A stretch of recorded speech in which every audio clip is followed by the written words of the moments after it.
How we doing to all my XYs out there? My fellas, my dudes, my dogs. Roof.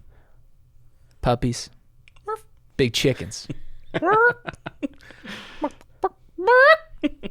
So we used to call ourselves big chickens in college. Yep. We'd be like, we'd call up a buddy, I'd call up Jose, I'd be like, what up, big chicken? It was one of the greatest tools I ever had for meeting new people in college. Yeah. You say, what up, Makes big you chicken? comfortable with someone. And they're like, what? A, they've never heard of it before. Yeah. B, no one's ever going to take offense to being called big chicken. And so John Michael and I would go to bars. He's like, hey, what up, big chicken? Hey, big chicken, The big chicken. The only issue I've found is when you call a woman a big chicken.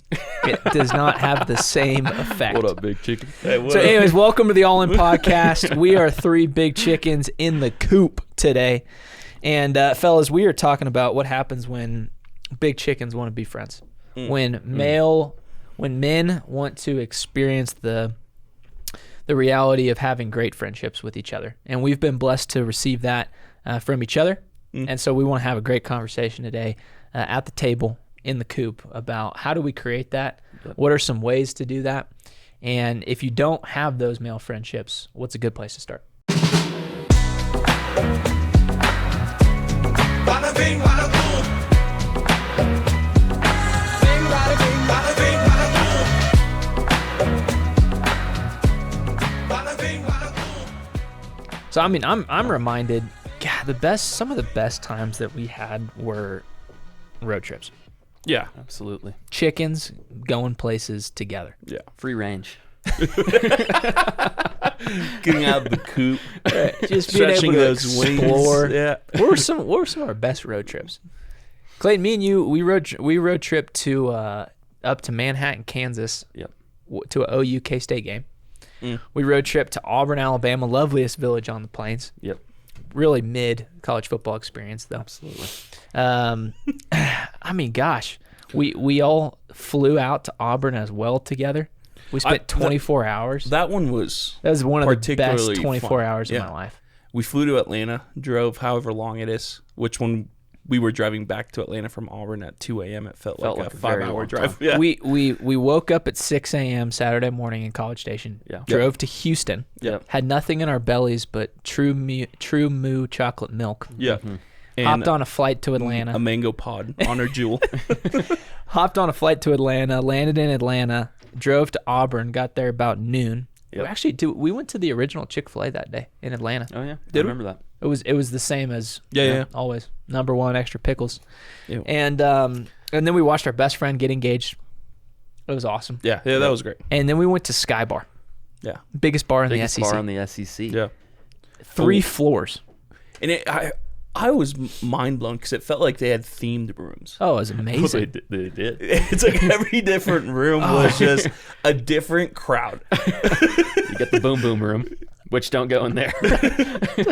We did not spend time in there, No. but They also had, this was amazing. They had a vending machine. Do you guys Yeah. remember this? Of just cigarettes. Yeah. That was It's great. like, you talk about American ingenuity. Yeah.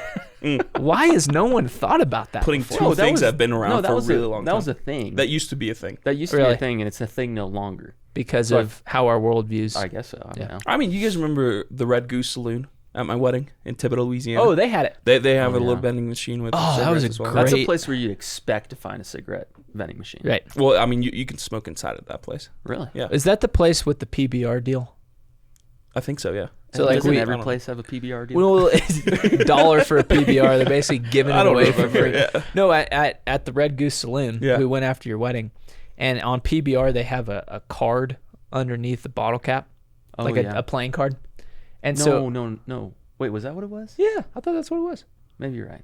And so if you guessed it before they opened it, you got a round of PBRs for the bar for free. Oh, you're saying no? Yeah. The card is on. It's not an actual card. No, it's like a print in of the a bottle card cap. in Yeah, the yeah. bottle And if you cap. guess who Oh, it was, yeah, you got yeah. it free. Yeah. That's So, right. but it's great because Yeah. it was like the only time I've drank PBR in years. Yeah. Because of the 1 in 52 chance I had at getting a round for the bar. Yeah. Which would have been wonderful. But we're in Auburn. We're experiencing friendship. And it's hard to almost put a finger on what made trips like that so special Yeah. and so formative for friendship. What if we had to put a finger on it, what would you guys say? I think it's similar to another one of our all-time trips. Yep. Our Mount Rushmore of trips, which is when we road trip to Kansas City. Oh yeah, For a yeah, weekend? Yeah. When you're with people in a small space for that long, 8 men Someone's in the middle seat in the one back. vehicle. things just Yeah. get weird. Yeah, yeah, yep. And if you have people that are willing to buy into just whatever comes Right. out of people's mouth, it just it leads to like really funny experiences, really Right. funny memories. I mean, that's at the base, right? I think that's what Yeah. really starts making road trips special. Well, you go through different phases on the road trip. Yeah. Right. You know, Totally. at the beginning, it's like everyone. Maybe you're This is listening to some great. music. Yeah, You know, I can't wait. This is gonna be fun. we're having a good time, and then the Yep. first guy falls asleep. Yep. You know, and then usually, you know, once a couple guys fall asleep, then you got the 2 guys in the front because the guy sitting shotgun obviously can't fall asleep. Right. And then the 2 guys in the front are having a really great conversation. The guys in the back are going a little bit crazy. Yep. You know. They're getting antsy. And then there's a point where there's the I want to kill you phase of road trips. Yes. Oh yeah. Which is like 7 to 8 at the 7 to 8 hour mark. Oh yeah. You're on your And 8. sometimes it's a egg free for all. McMuffin. Like it's like I want to kill anyone, right? And everyone wants to kill each other. Sometimes it's like the whole car against one person, you know. The dude on the aux is playing Ed Sheeran for the second hour straight. Guilty. That's Clayton. Clayton would always play Ed I Sheeran. love that Sheeran. Like the amount of I do not need to hear Galway Girl for the 7th time on my way to Kansas City. But there's something about, and it's not just road trips, right? It's male friendships are I think based on shared experience. Yeah, absolutely. So you don't invite a guy to go. You're like, hey Clayton, let's go make a friendship together. Let's go get coffee. Let's go get coffee. Yeah, and chat. No, it's like, hey, let's go on a road trip together. Let's go watch a game together. Let's go shoot pool. Let's go play ping pong. Like every time when I was a campus missionary, I never took guys to coffee. Mostly because the first time I did and the only time I did, the guy looked at me really weird. He's like, go get coffee? For what? I don't know, just a I was little like, caramel macchiato. I don't know, you just go hang We'll out. bond. He's like, oh, okay, like, are we Just going a in the little drive-through? lavender latte. Like, come on.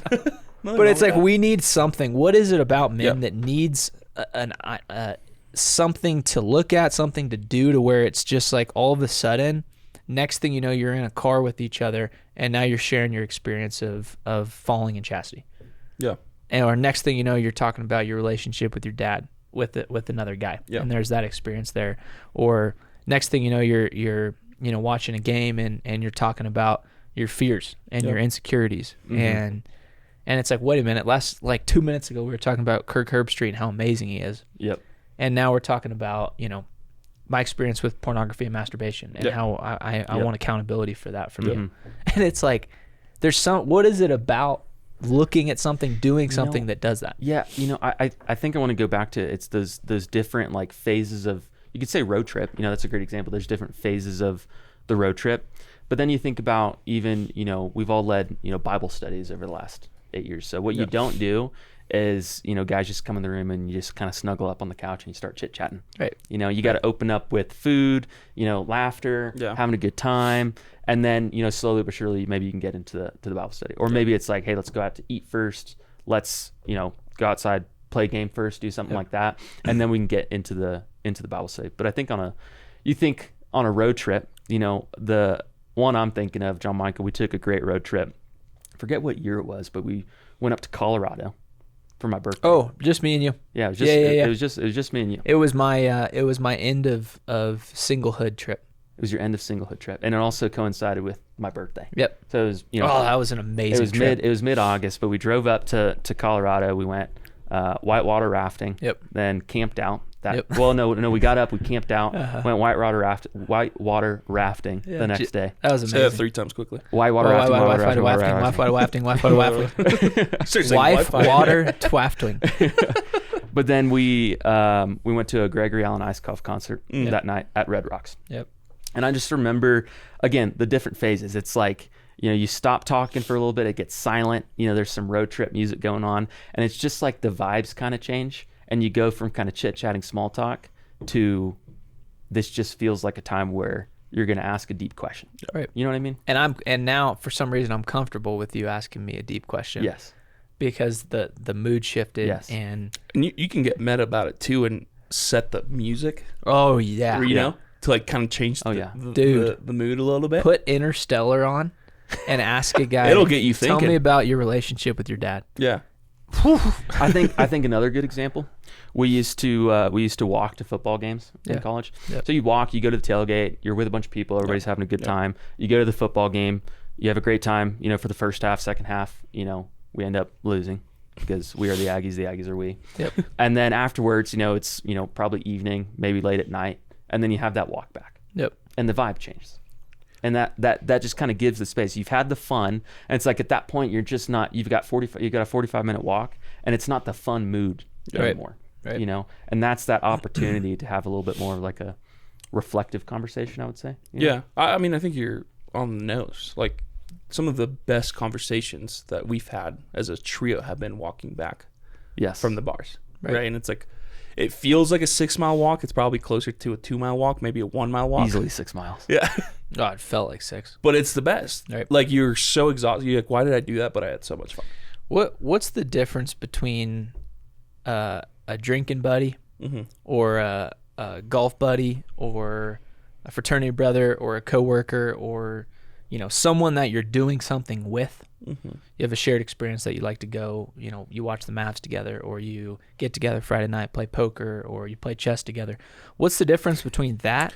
Everyone has a chess buddy, chess mate. I- don't you? my A chess chess mate. mate, yeah. 3 of them A online. checkmate.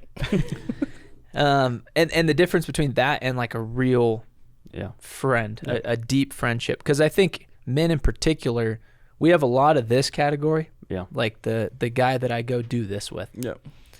But we often don't have a lot of this category, which is when crap hits the fan and I'm suffering and I'm struggling, who do I call? Yep. Not to play golf, not to go have a drink, but who do I call that I know I can enter into a moment of vulnerability with? Yep. What's the difference there? What do you think, Clayton? Well, I was just thinking of my Monday night basketball group. Yeah. In College Station, and my wife always asks me, you know, when I get home, she's like, "Who'd you talk to?" Oh, that's every time. That's what my wife says.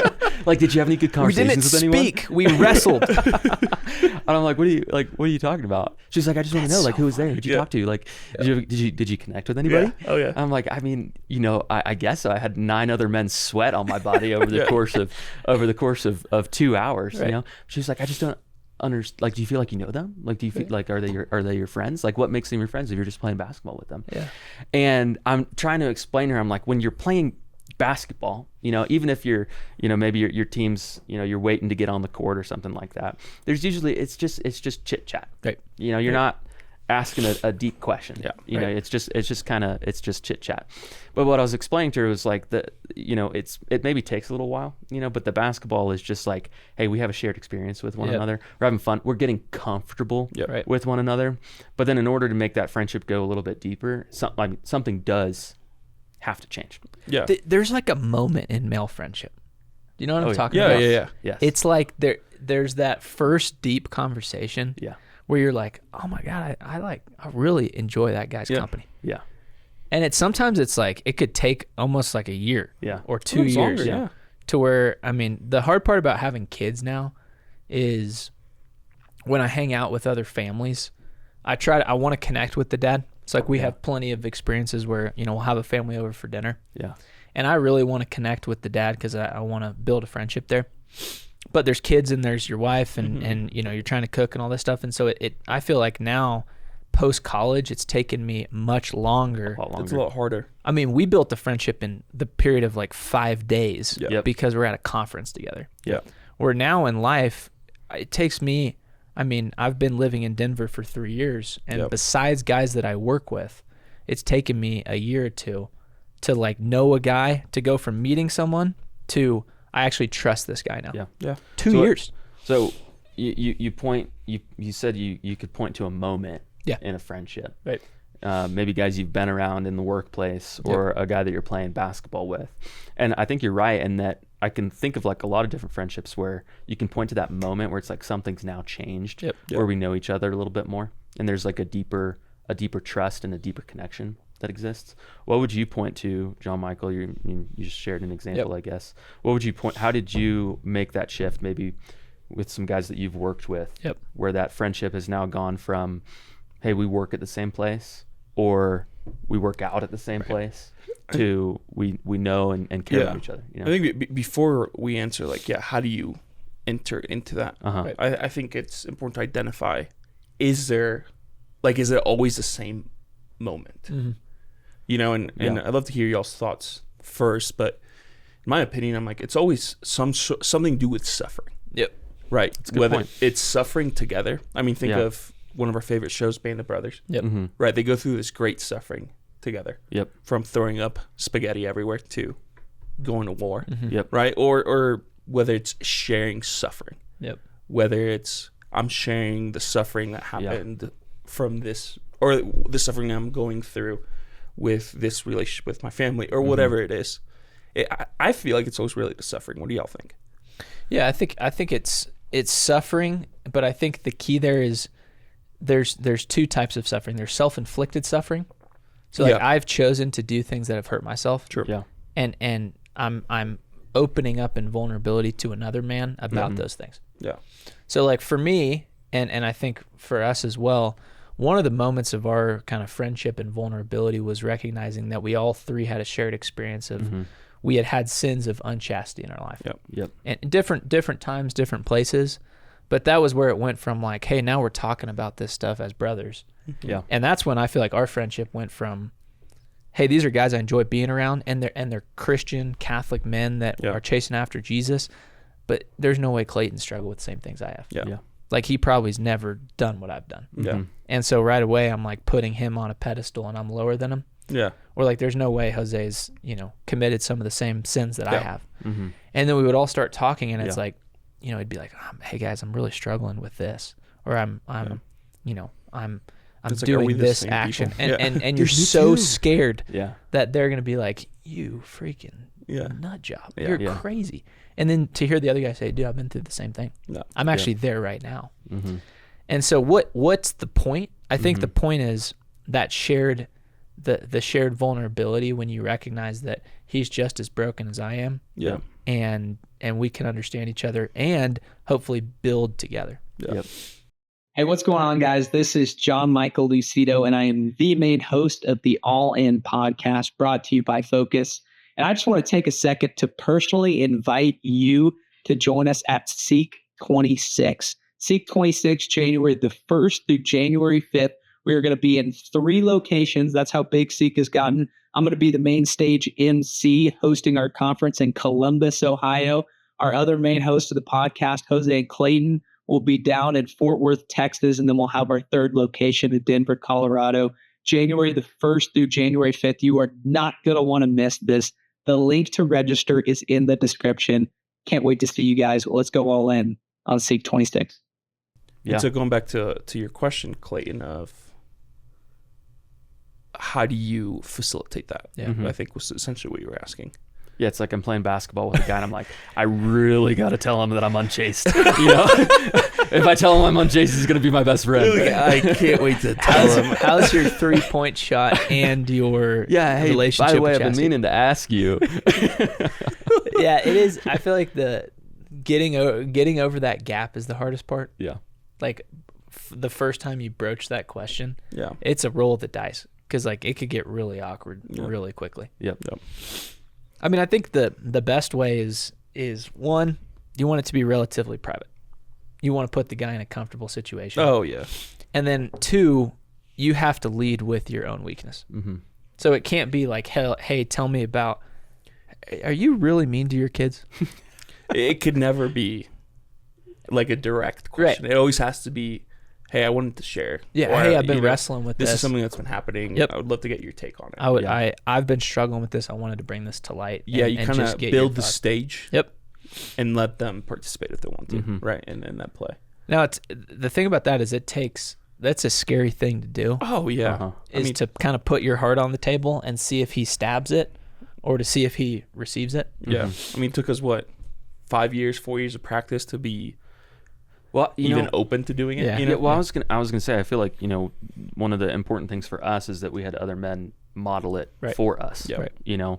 And that I wasn't gonna be the first one as a 18, 19, 20-year-old college student to be like, you know what I really need to do to start connecting with a guy is I need to start sharing, deep personal things, or things that I'm suffering or struggling with, But we had men in our lives that were asking us those questions or sharing with us first, that then opened us up and taught us how to be able to do that with other men as well, And so how would you, for someone that maybe doesn't have those friendships, like, is it just, hey, this is what kind of has to be done. This has maybe never been modeled to you. You haven't had that sort of a deep friendship before in your life, or you don't have someone that's asking you those questions and making that connection with you.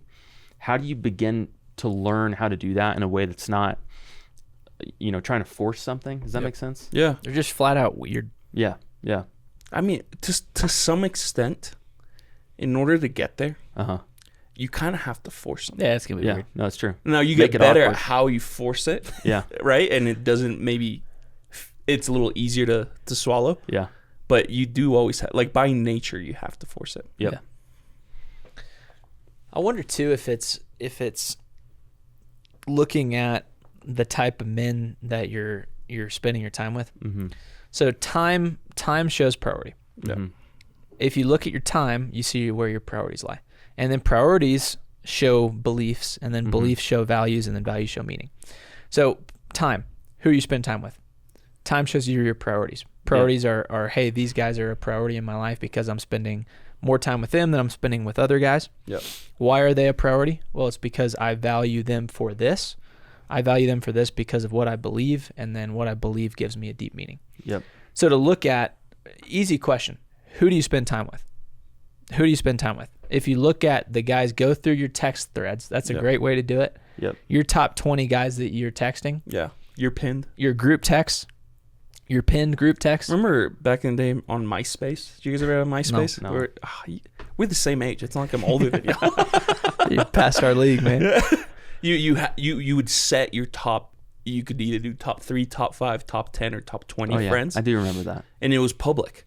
Yeah. And so, like, everyone had MySpace. I think this was 6th grade. Yeah. And you would change it every day, and that's how you let someone know if you posturing. were like fighting someone, or if you had like a crush on a girl. You like move her up your ranking slowly, see if That's she noticed. the original online flirting. It was like Tinder before it was cool. Yeah. But like going through that and being able to you could just self-reflect. Yep. These 10 guys in the top of my iMessage, do I know things about them besides facts? Yep. Mm-hmm. Do I know that guy, what he's dealing with right now? Mm-hmm. Like even with y'all, I mean, we're all going through different things right now. Clayton's been going through some personal stuff. And am I the type of friend that is calling Clayton and saying, hey, I was thinking about you today? Mm-hmm. And not just, hey, how was work? How was your new job? How was, the new boss that you got? Yeah. But am I taking time out of my schedule to sacrifice and get outside of myself to do that? Yeah. And I think to Breck, to your point too, of like, how do you don't want to force it too much. Right. Is like, you kind of have to have a friendship before you get there. Right. Yeah. The shared experience comes first. Yes. And whether that's like watching a game together, like it could be super surface level, but you do have to build up a bit of a friendship. Yeah. It doesn't have to be much, but a bit. Yep. Before you dive in. Yeah. Right. But then it's also consistency. I think that's another thing. Mm-hmm. But leading with a little bit of like trust or mercy of the other person, right? I think like this was big for me as y'all started having kids. Yep. Our lives look completely different. Mm-hmm. Right. I don't know what that looks like. 'Cause when y'all started having kids, I had never had kids before. I was pregnant and you were still an undergrad. I mean, I was not pregnant. My wife was pregnant and you were still going to class. I mean, I had 3 hours left before I graduated, but yeah. I'm just saying that's how Technically, quickly sure. that's how quickly lives change. And so it's like I had to kind of. It took me a bit because at first I was like, I can't believe John, Michael, and Clayton haven't called me back. Yeah. Or they haven't texted me back. Yeah. And so it doesn't have to be that if it's not long distance friendship, but Dude, it's that's like a good point. kind of like leading with a little bit of trust or mercy, whatever word we sure. want to put there. Yeah. And then just being consistent. Yeah. Right. Could we touch on like when you hurt a male friend real quick? Because I think that was powerful. So what do you mean? You were talking about like, hey, I called you, you didn't call me back. Yeah. And I think a lot of guys struggle with that. Yeah. Is like, hey, I'm putting more effort into this friendship. Yeah. And he treats me like junk. Yeah. And I feel oftentimes when that happens, when that resentment happens, I see so many guys where they were like boys. Yeah. They were like really tight. Yeah. And then something happens in the friendship. Yeah. And then all of a sudden they went from talking every day to now they haven't spoken in years. Yep. Which I think is that's another like change in friendship is when you go through the first conflict with a brother. Yeah. And you're like, hey, you freaking piss me off. Yeah. And he's like, you piss me off. Yeah. Or like, I mean, I remember times, Clayton, where I'd be like, hey, I'm jealous of you. Yeah. Because you are better at this than I am. Mm-hmm. Or, you know, I remember one time like you were hanging out more with Alec than I was, our buddy. And I was like, hey, I'm jealous because I feel like Alec likes you more than me. Mm-hmm. And that felt like I wanted to throw up before I did it. But then afterwards, it was this moment of connection. Yeah. That was building this awesome bridge. Yeah. And now it gives him the opportunity to say like, hey, you drive me crazy too. Yeah. Yeah. Well, I think it also gives me the opportunity just to say, I don't think that's true. Right. You know, Yeah. I love Right. you. Right. You're a good friend to me. Right. You know, and I don't want you to feel that way. You know, it gives you the opportunity just to like affirm the relationship as well. But I think, you know, this is one of the things that's been on my mind. I just moved from Denver, where so many of my, you know, great friends are, back to Texas just 9 or 10 months ago. And the people that live in Denver, a lot of them I've been friends with for a really long time. Yeah. And the friendships are just easy. You know, they come naturally. You know, I don't have to go through that moment of just like, okay, you know, we're hanging out, we're playing basketball with each other, which we did while I was living here in Denver, to how do I take this friendship deeper? Yeah. That already existed. Mm-hmm. You know, I've had those friendships for a really long time. But now I moved to Texas where I knew some people, but I didn't have that same level of deep friendship that I shared with you, John Michael, and Jose. You kind of lived here, I guess, for a couple months, if couch surfing, I guess, you know. But you know, now I've moved to Texas, and I'm thinking to myself, you know, I've been a missionary for 8 years, but do I even know how to make a friend anymore? Yeah. You know, do I even have friends in my life anymore? Yeah. I mean, obviously we still, you know, keep in touch and share life with each other, you know, but it's not to the same extent as, you know, John Michael, when you were sleeping in the room next to me at, you know, living together in college. Right. And, you know, when we basically shared a desk in an office for 2 years up here in Denver, it's like, you know, it's not the same. And so one of the things I've been thinking about though, is like, how do I have all these guys that I like in College Station that I'm spending time with, and I've spent time with, you know, their families, you know, their, you know, wives will come over with their children, my wife will connect, and our kids will connect. And it's like, it's super fun. But like you were saying, a lot of times when you're hanging out with families, it's like, you just don't really get the opportunity to go deep with one another, you know? And so how do I, you know, create those opportunities? You know, when I'm working remotely, I'm not, you know, working in an office, you know, I don't have a shared space with people. So the two things that have been on my mind is kind of going through like, okay, who are all the guys that I'm connected with in College Station? The guys that I'm spending time with, I'm playing basketball with on Mondays, you know, that I see it at mass regularly, or my wife has connected with another mom at the park, you know, and then, you know, we get together with families, and I meet the husband, and we're connecting. And so the two thoughts that I've had are, one, how do I create that shared space with other guys where it's like, okay, we spent time with each other. How do we now start to get to know each other, you know, without me just saying, yeah, hey, can I tell you something? Can I tell you a problem of my life, you know? But to say like, hey, you know, we've been around each other a lot. You know, would you guys be interested in an evening Bible study every other week? Or maybe a step even before that is just to say, hey, would you guys be open to like, you know, 7 a.m. coffee on Wednesdays at Denny's? Right. You know, and you go coffee. Yeah, you know, you just go spend 45 minutes to an hour. It just provides a space just to be with each other, you know. And I would say too, Jose, I want you to speak, I really do. But this last point here is that the important thing again for men is that we've had those shared experiences already. Yep. You know, it's not like these are just kind of like random guys where I'm like, hey, you guys want to go get coffee every week? You thirsty? You want some coffee? Hey, you want some coffee? You want to do something? But these are guys I've had shared experiences with already. I'm just looking for what's the avenue for me to be able to actually unlock something deeper in that friendship when I don't really feel like I have the shared space currently to be able to do that. Yep. Jose, you can talk now. I was thinking of maybe from a different perspective, right? because you mentioned like, yeah, it's different now than it was when you guys lived in a house together and I lived 2 houses down from you. Right. Yeah. Right. Yeah. And I think that makes sense because at no other point in your life we have as much free time as you did in college. Right. But something that I found now living in Baton Rouge, right? I also work from home. And so it's like, how do I connect with other people? Right? Yeah, there's some friends that I had before I moved there. But I think the big thing that my wife and I have gotten to is like, let's just keep creating shared experiences. Yep. And keep inviting them to things. And going back to our earlier point of like, and let's not take it personally when they can't come. Yes. Right? And so like every Friday or once a week, my wife and I will just text a couple of friends and be like, hey, we're going to go to happy hour. We'd love to, like, you want to meet us there? Yep. We've had maybe no more than one other couple come at a time. Yeah. Right? Yeah. But usually it's a different couple. Yeah. And every single time, Yep. at least, I don't know what they text my wife, but whenever I invite the husband and their families, they always text back like, hey, I actually can't make it, but thank you so much for inviting me. Yep. Actually, Yeah. we'd really love to come next time. Right. And it's like, just like that, what's like a consistent Yeah. invitation, Personal invitation. but that's consistent, right? Yeah. And it's okay that they haven't come. Yep.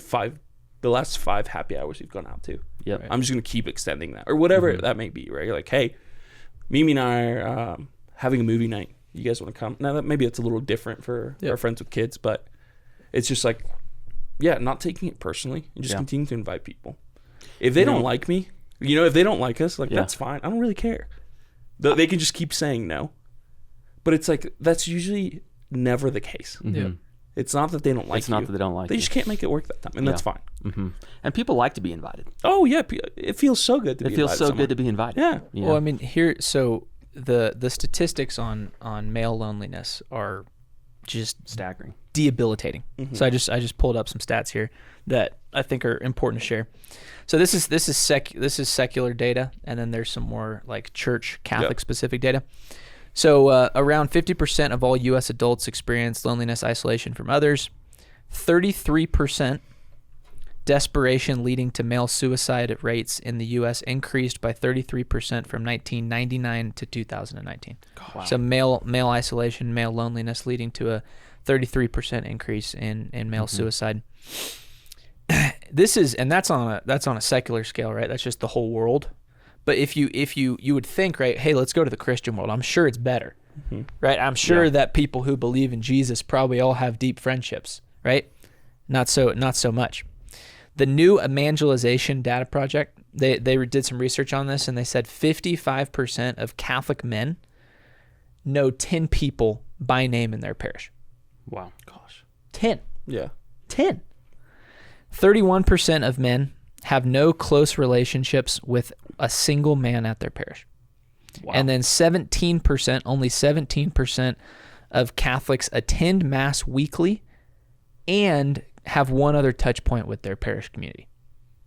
So 17% of people who identify as Catholic are doing daily Mass on Sunday Mass, and then some other source of connection, whether that's a Bible study, rosary group, right? So it's not like, hey, this is a problem out there, Yeah. right? This is a problem right in here, in our parishes, in our churches, in our even our Newman centers, our high schools. Yeah. That the close friendships, even in the church, don't exist. That reminds me of our friend Wes from college. Yeah. Who we were in a fraternity with, where he would always say the first rule of brotherhood. You remember John Michael? The first rule of brotherhood is showing up. Is showing up. Yep. To be able to kind of, to put yourself out there, step number 1, then to be able to invite others, Right. step number 2. And the data backs that it up. up. Yeah. So here's the positive side. All right. When Catholic parishes are a source of brotherhood, here's what happens.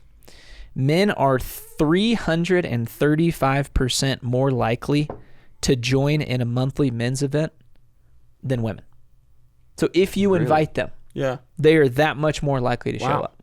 And this is once again from the new evangelization survey. Yeah. Men are 226% more likely to have Catholic male friends when they're invited. And then men are 160% more likely to regularly volunteer at the parish. So if you can invite them, right, to show up, Yeah. they participate. Yeah. And they participate in mind-blowing numbers. And maybe that's why, if we're talking like spiritual attack here, if the evil one can just keep men from being together, he knows that's what's gonna tear down our communities. Which, I mean, to some extent, wasn't that kind of the founding thought for y'all's nonprofit or sophomore year of college? Freshman year. Yeah. Why don't you tell our listeners about one of the best business ideas I've ever heard? It was going to be a registered 501c3 nonprofit. Yeah. It was. We ran into some IRS issues. Had a lot of cash off the book. Yeah. So freshman year of college, me and Clayton discovered something. That a lot of people discover a little earlier, which was cigarettes. Yeah. So we had used other forms of nicotine, but I don't know how, I don't know why, but we started smoking a little bit more. Yeah. And it would lead to like unbelievable conversations. Yeah. Like we would sit at the parking garage next to our dorm, and we would just smoke and we would just chat. And next thing you know, you're having like the deepest, most profound conversation. And me and Clayton were so convinced that this was something that everyone needed to receive. And so we created not the conversations with cigarettes, and a combination of both. We proceeded to start a nonprofit called Heart Over Lungs, which is all about how your heart, connecting with other men is more important than your lung health.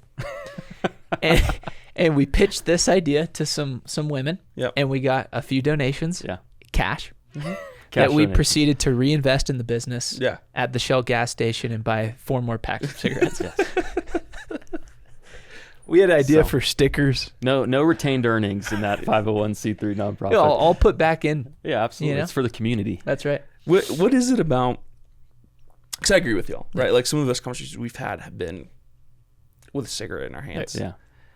Or a beer. Or a road trip. Or a beer. Yeah. Like, what is it about? It's not every time, but there's so many good conversations that happen with other guys when you're not making eye contact with them. Have you guys realized that? Absolutely. Why I is think that? it's because it's one, you're thinking about them. Yeah. If I'm looking you in the eyes, I'm like, why is he looking at me like that? Do I need to look away? It's been 2 seconds. What did he blink when I said this? Right. It's been 3 seconds now of eye contact. I need to look away. I think that's part of it. And I think the other thing is when you're like focused on something else, it allows, like, you ever walked while talking? Yeah. Mm-hmm. And that motion of walking actually Just doing something. And I mean, there's some neurological benefits there of using the right brain and the left brain. Yeah. But I think it's the same factor. Yeah. I call it sitting cross court. So you go out to lunch with a dude and it's a 4-person top, right? Yeah. You could either sit Where do like you sit? this. You could either sit like this, right, on one half of the table looking eye to eye. But I like to sit cross court. Yeah. So he's on the left side at the 4 top. I'm on the right side. Plenty of leg room. Like, But you're talking like sides. You're on opposite sides. No, You're not same diagonal. booth. Are you You're kidding me? What a weirdo. Clayton's the same booth. You probably do that Are with you your same wife side too on on the date booth? night. Yeah, you do. I mean, occasionally, but You go same booth on a date? I mean, we have before. I don't Is really it just think like about a it all physical too touch often. thing? Is it like it's just easier? I don't really. I mean, some places you go and they've got the U booths, the U ones, and Right. the table's right there, and the Right. booth kind of curves, and you end up sitting next to each other. But I don't really think it's intentional. It just happens sometimes. I just end up. We just next happen to her. be on the same side of the booth. Yeah, it was an accident. Hey, what are you doing? Oh, what are you doing there? Didn't see you. No, I mean there's something there with at a bar Yeah. where you sit. Yeah. It gets your mind off the conversation, allows it to flow a little bit. Yeah. I think I'd agree with that. another thing too is that these don't just have to be like one-on-one conversations. Yep. Having a 3, 4, 5 guys in a group kind of allows you to have that cross-court action with a bunch of different guys. Yeah. And it's not just this like kind of ping pong match. Cross court action. That's It's awesome. not this ping pong match, where we're just Yeah. going back and forth Yeah. with each other. Yeah. Okay, what about when you go to a restaurant with maybe like a group of 6, 7, or 8? Where do you sit? Let's say you're the first person to the table. You take the middle. Yeah. You take in the Yeah, middle? you You take the middle. But there's nothing worse. I always take a little off middle. Okay, I see what you're saying. Because there's then nothing the groups worse than pair the off two on the groups. sides. And you're just like, you feel like Moses. You know what I call like that? parting the Red That's right. Sea. Because Yeah. the guy on the end can only talk to the guy that's second to the end. Yeah. Right. And he's trying to take his attention while you're in the middle. Yeah. And that's happened on the other side. And you get stuck. yeah, that's fair. And you're that's just a good like, point. You just Can I- totally can get I thrown. take- what are And you guys make talking a about? joke over here, and then you like look to the other side and make another joke. And yeah. That's great. Yeah. I go off middle, personally. I love you guys. I love you, Dad. I love you guys. What did your USC boys say? I love you. Love you, say it back. Love you, say it back. Yeah, just like immediately before they even have a chance to answer, you say it back. Say it back. 'Cause it makes it kind of funny, and now you have to say it You have back. to You say know? Love you, say it back. takes away the awkwardness. Right. One thing that I find funny is, have you ever noticed how guys never say I love you? They always say, hey, love you, bro. Yeah. Or like, hey, love you, man. It's not, I love you. Like you can't, we cannot get ourselves to say I love you. Yeah. Should we practice? It reminds me. It's I fun. love you. But even that, like, Yeah, you have to make a funny you voice. have to make yeah. it funny, because why is that? We're uncomfortable by it. That's why. Yeah, probably. Yeah, I love you Thank is you. just, I mean, it's just I a don't little bit even more, know. like even like with my wife sometimes, I don't it's say just the like, full hey, thing. love you. Yeah. You know, Right. hug, you know. I'll say love Is you, it bro. more Love you, bro. semantics, or is there something deeper why we don't say that to other men? I don't know if there's something deeper. You think that, or do you think that you make the case for there being something I think deeper? you know, in I high think school, it's- I think when it's- I was it's texting my vulnerable. girlfriend, and it was like if we were in a fight, I wouldn't say I love you. I would Right. say love you. And that's kind of when you knew like we were mad at each other. you know? ILSMY. Okay, What here's was- what do you got? Oh, I was tangent here, but did y'all ever have any like funny middle school relationships? Yes. All I of dated them? a girl for 4 days in middle school. We never saw each other in person while we were dating, Yep. but we were playing a 20 question game. Oh, Did you guys ever play a 20 question game? And it no matter what, you never get to 20 questions, but it always ends up with who do you like? And I say, IDK, you, smiley face. She replied, IDK, smiley face. And then we became boyfriend, girlfriend for 4 days. it is so easy, man. It was so easy. It was so easy back then, you know? Well, the problem is that you never talked in class after that. Did that happen to you? No, I That's how mean, my- with this specific one, we were still My friends. It got 6th grade awkward once you started relationship, dating. Yeah, we started dating, and then all we did was text. Yeah, and then you don't talk in person. Yeah, I remember the way that we broke up was it was Valentine's Day, and we were doing this like art project where Yeah. you had to write. It was like this heart-shaped thing, and you wrote the person's name, Yeah. what their relationship was to you, and something that you liked about them.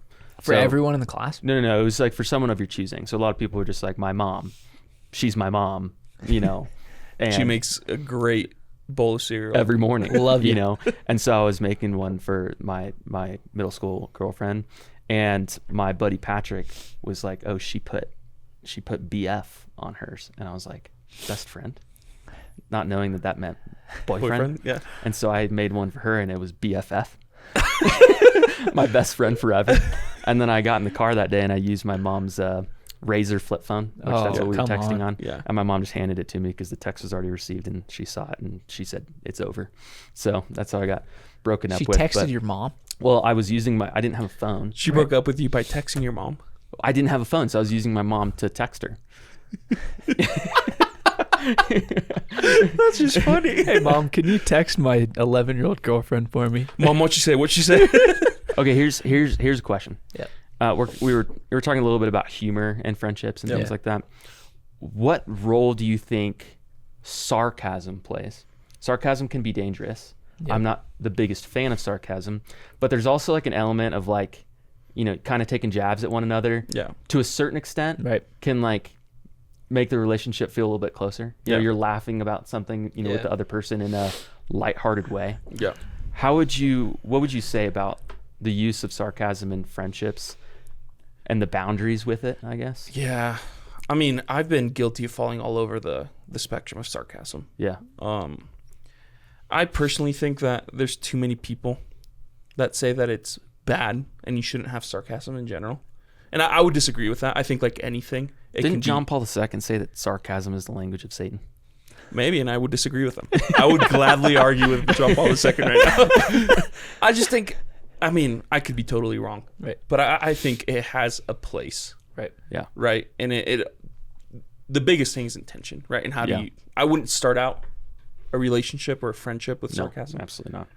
right? But I think we have enough shared trust that if I made a sarcastic comment, you guys would know that I was being sarcastic. Well, a lot of guys right? use So it you as a gotta- crutch. Yeah, Yeah, the humor but in male you can also use it as a tool.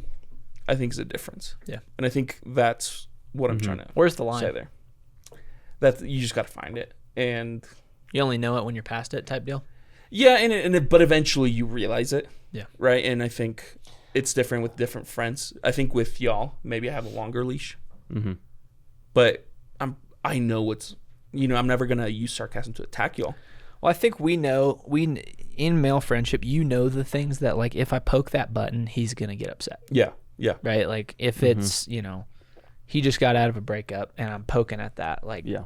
no, Yeah. I know the things I can poke at because they're not going to dig in there. Yeah.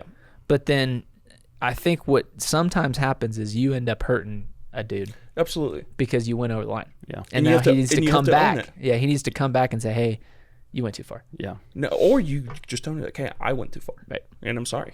Yeah. You know? But you might not know that either. That's fair. And Yeah. I think that comes with experience too. Yeah. So maybe I would tell people don't start out. Experience Or sarcasmer. Yeah, you don't have to hurt people to figure it out, but thankfully I did that before I thought about it. You're right, so I don't have to worry about it. Yeah, it's humor's a crutch in male friendships. I would disagree Humor with at the that. expense of another person. Yes. Yes. When Is a attacking crutch. someone or making fun of No, someone. I'm with you. I'm with you that it's a tool and a crutch. Yeah, it just depends Tool how in the you use right it. way, crutch when you do nothing but joke together. Right. Yes. And that to me is I get a little exhausted when, Yeah. like, I know some guys that, like, you just can't have a serious conversation ever. Yeah. It's just banter all the time. Yeah. But there's something special. Not necessarily in a good way, but it's just like unique. Where this has happened to me a couple times. Where you're able to get through really deep things through banter. Right? Or through like humor. Give me one example. You You can't can't explain it. You have to experience it. You wouldn't get it. You can't I'm- explain and it I'm not on saying the I would inside. lo- You can't explain it on the outside. You can't understand it. Yeah. And I wouldn't say that's like my preferred state or like something that I want to experience all the time. Yeah. But it's happened a couple of times where I'm like, that was kind of funny. That was kind of weird. You know? You know, I would say, Jose, you actually there's a good sarcasm that you use sometimes. I think you're pretty good at it. Yeah. Because I You, would think you that bring people's walls down with it. yes, They trust Yep, you because of it. exactly. You might say something to me that's a little sarcastic, Yeah. or taking a jab at me, but I know that you love me. Yeah. Can you say that? That you. Love you, bro. I love you, Jose. I love you, man. No, but I do love you. think that, sometimes you'll say things to me that, like, you know are true about me and I know are true about me, but I don't like talking about them. Yeah. But you're able to, like, say it in a way that's humorous where I'm, like, kind of laughing about it and I Yeah. know that it's true. And you're Yeah. like, I need to actually probably think about that. Yeah. And yeah. to be fair, like it took me a long time to get there. Yeah. Right. Like I went through some awkward moments, and I didn't do it on purpose. I wasn't like, I need to fight through this. I think it was just maybe because I was insecure. Yeah. When I first showed up to college, and I was using it as a crutch.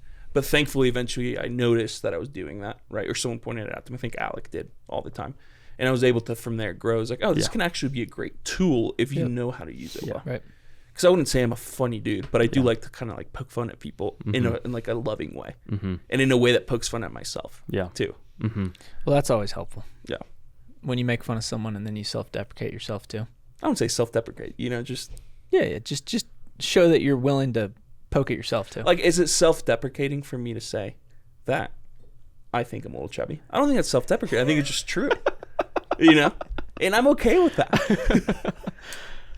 Fair enough. And you just bring people's walls down because it's like, yeah, that's just what it is, and that's Right. fine. Yeah. Right. Yeah. Sometimes humor is just naming the obvious. Oh yeah, and it's the best. It's the best. Well, we here at the All In Podcast, we're Naming the obvious we are naming the obvious. by We are realizing that this conversation's over. That's right. That's right. But we are down to break walls down, Mm. and I think the reality is Like the fourth wall. we are grateful for each other. Yep. and for guys who don't feel like they have those friendships, to just, I mean, even a prayer of like, hey, God, can you put men in my life who I'm comfortable talking about this stuff with? Yeah. Who I'm comfortable. I see what these guys have, and I want that. Yep. Mostly, I want guys that I can actually enjoy being around too. Yeah. Yep. Which I think is why this is special.